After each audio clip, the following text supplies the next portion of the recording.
Je vais vous parler d'une façon de regarder la violence dans un couple et dans un pays. Dans un couple, souvent, la violence physique naît de la violence psychologique.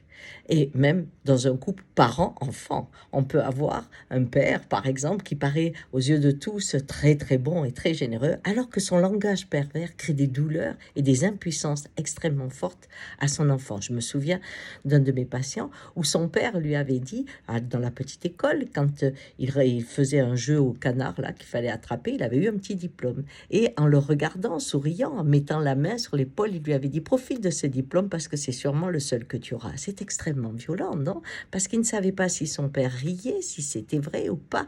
Et l'entourage ne pouvait pas voir que c'était extrêmement déstabilisant.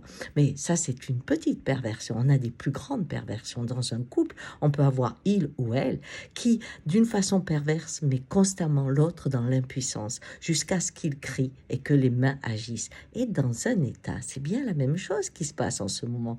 On a des mots qui nous rendent fous. Par exemple, pour les retraites, notre président dit responsable et justice. Or, à l'heure actuelle, ce que l'on voit d'étaler, c'est l'injustice partout.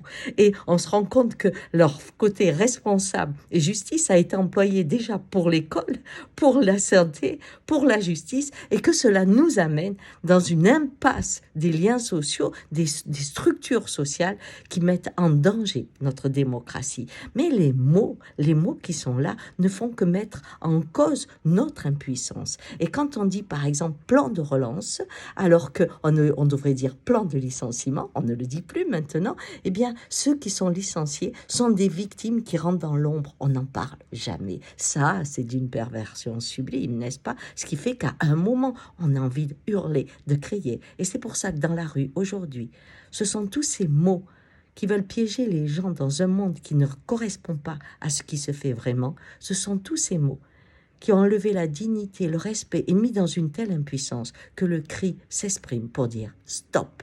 Allez, bon dimanche.